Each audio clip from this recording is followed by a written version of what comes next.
say it's just a shame, that's all.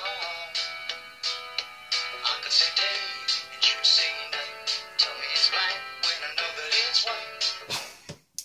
Welcome back to SOS. I'm Star Badass. Here we go. Alright. Today we've got this kit. I'm having Sippy Cup do this because I'm not the medical person. So, this is the Voyager Kit. There's your kit right there. And this is from Survival Medical. Also from Stanford Outdoor Survival. If you go to their website, you look in medical, you want something pre-made for your kits, they sell these there. I did also, and I have to tell you this because I know it.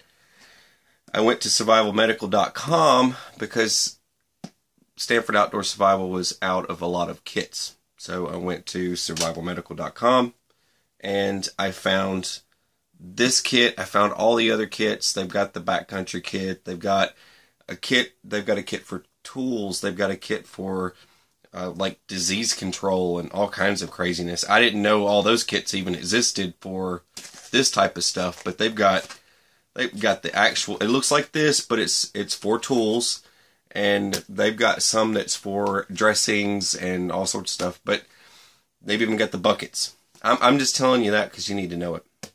A lot of people are looking for medical kits, and they've got a lot of interesting stuff.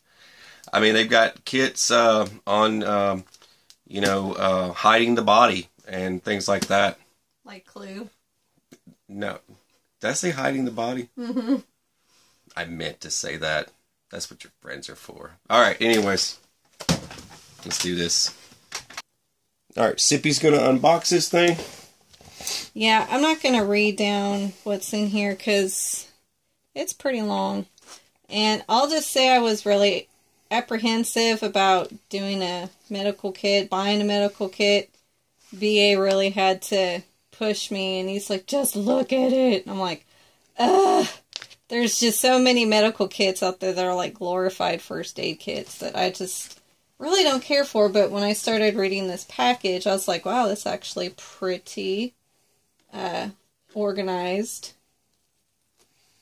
But not just that was organized. Also, we were looking at there was the backcountry horse kit, and rider, and there was the horse and rider that was really cool. I like that kit. But that's a whole nother task for that. You're cutting it. People are totally freaking out now. Just cut it open already. Well, I have to be very delicate to not rip the package. Oh my gosh. Because we have to repackage. You're killing me. Please get forget. Just cut it. Alright. Oh. So what's in this bad boy? Yeah, I'm gonna be honest, I was very impressed, and I don't run into too many kits that I really care for.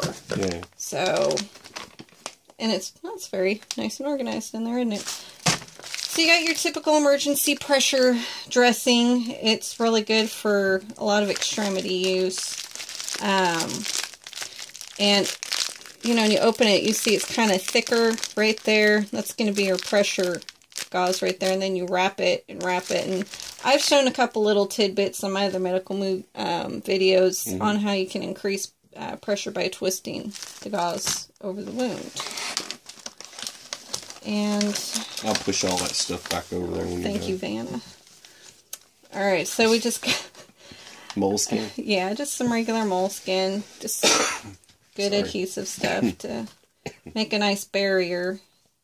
Keep out those microbes. And you just got your wound closure strips. Once again, keep your cuts, any abrasions or any type of lesions closed up. Can never go wrong with having different sorts of pads and gauzes because blood soaks through this stuff pretty quick. And what's nice is you got different types like non-woven sponges.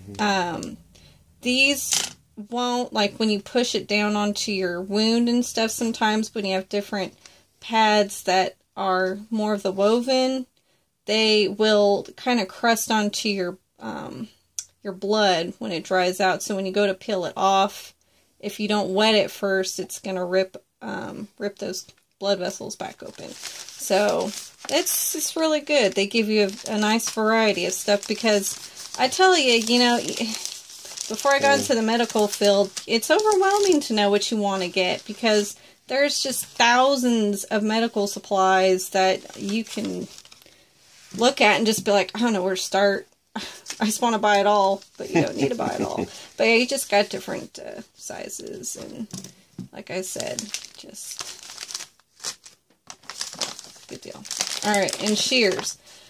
Now, for all you gung-ho knife wheeling dealing people, you say, why do I need shears? I got a knife, I can just, you know, cut the cloths open and stuff, and your hands are going to be shaking, and your adrenaline's going to be pumping, and I tell you what, because I mean, my hands have shook when I've gotten to some high intense situations, and, you know, it's nice to have shears. You're not going to be jabbing people and nicking those arteries, and I mean, especially whatnot. Look at all the scenarios where people freak out in an event where there's like an active shooter, someone just got shot or something like that. People are a shaky mess, and but not just that, but these shears can cut metal. These are not. I mean, it's amazing what these shears can cut. I'm just saying. Thin sheets of metal. Thin sheets of metal and all sorts of stuff where your knife can't do that. You know. No, and you got a steadier guide, so you can just clear that path to get access to your wound and get your pressure. Keeps you from slicing them open right there. Exactly. So yeah, anyway. So that's what's good to have medical shears. Alright, now you got tongue depressors. And you're thinking, why the heck do I want a tongue depressor? What am I going to be doing? Checking their mouth? Well, sometimes you might want to check their mouth, because if they're choking and that big fat tongue gets in the way, how are you going to see it? You know, so, and please don't stick this down in somebody's mouth to hold their tongue if they're having a seizure. No. That's a myth. Your tongue is way too fat for it to roll back into your mouth. Yeah. Another thing you can do is you can use it as like a wrist guard. You can use it as an immobilizer if you have a sprained wrist.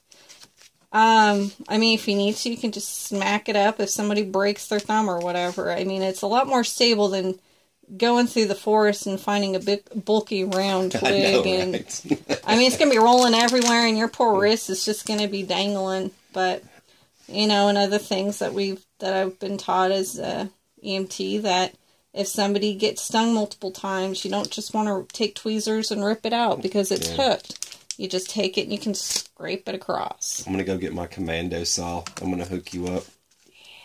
Yeah.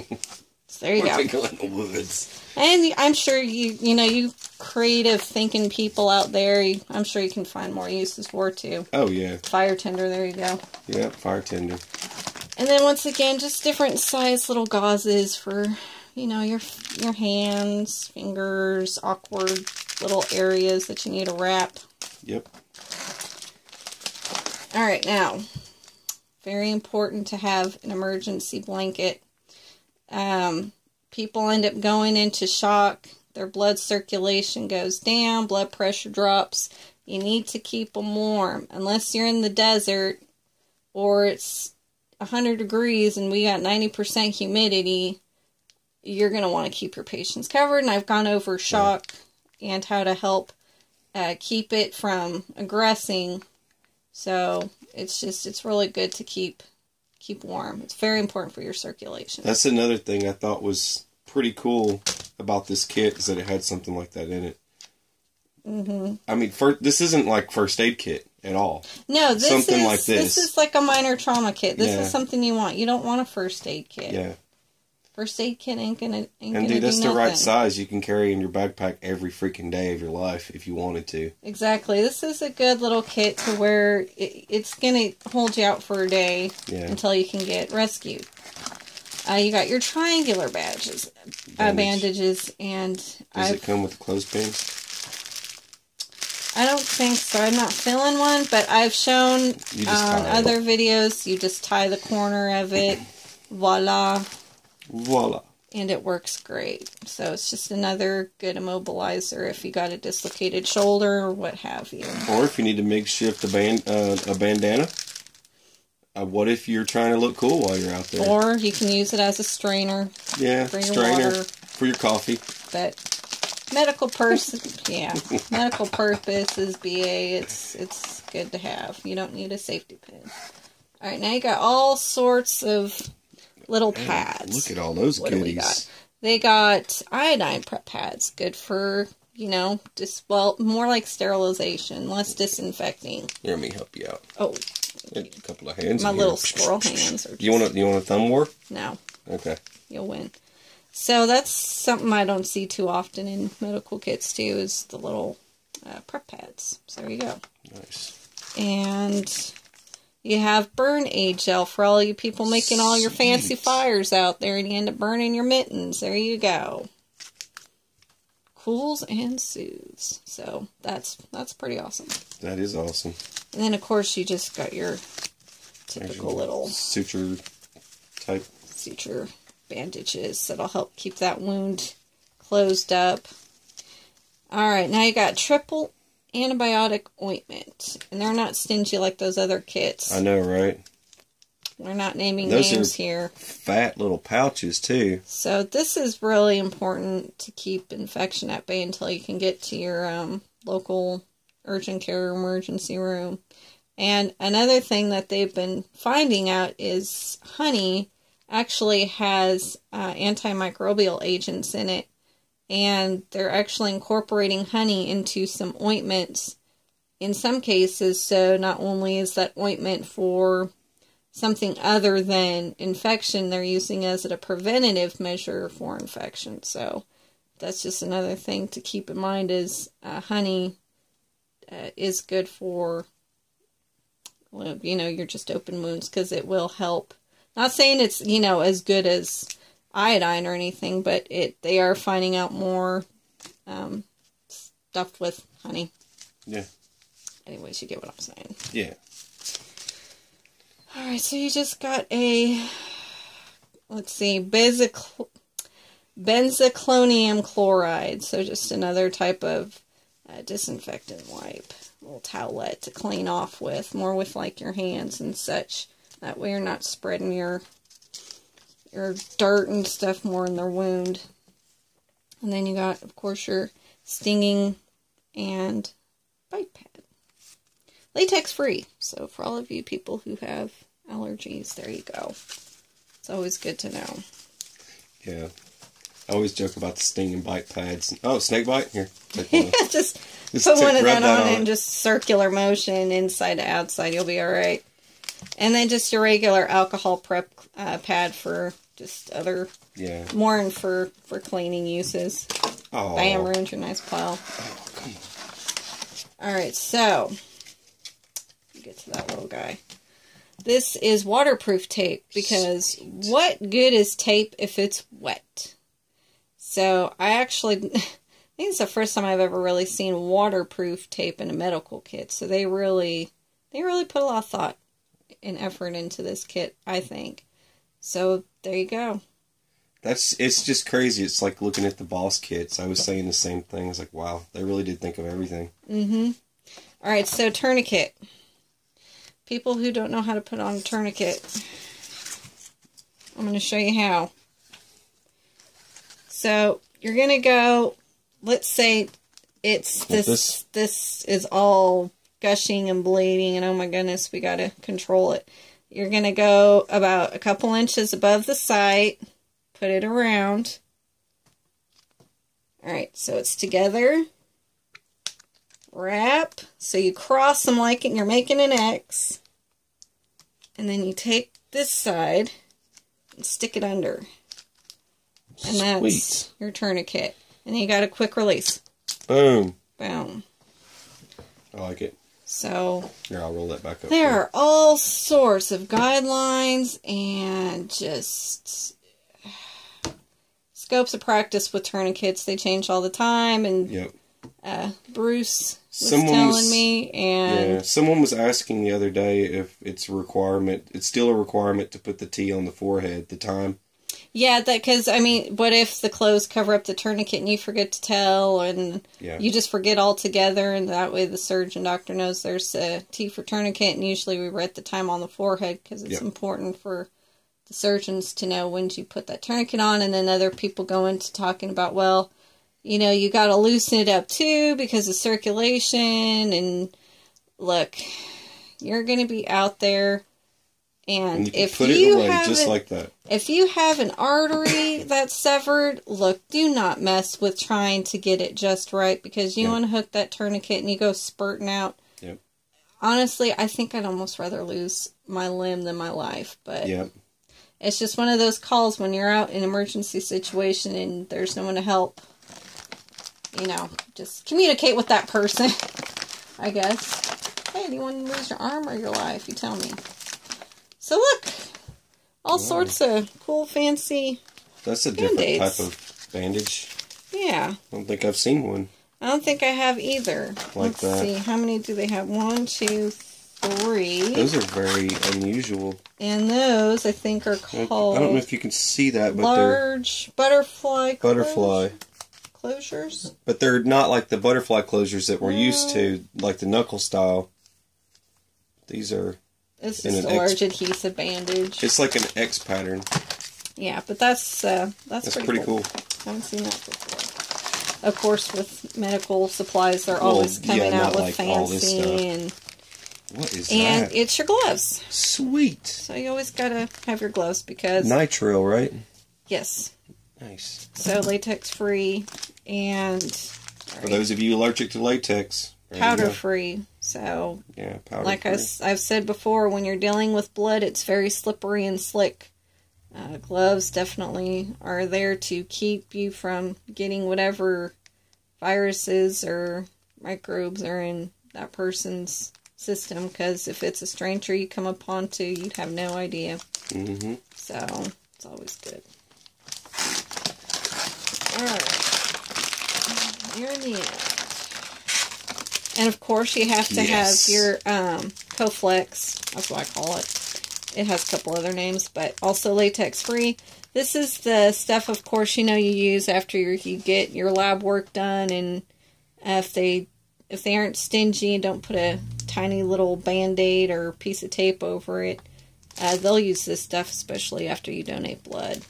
So it sticks to each other and doesn't stick to your skin, so it's good for not ripping out hairs and whatnot. Alright. Tweezers. Always good to pull all sorts of little nasty shards of metal and fragments of whatnot. So, there you go. Good for grabbing stuff, not for plucking eyebrows. Alright, and then we just got another different type of long bandage.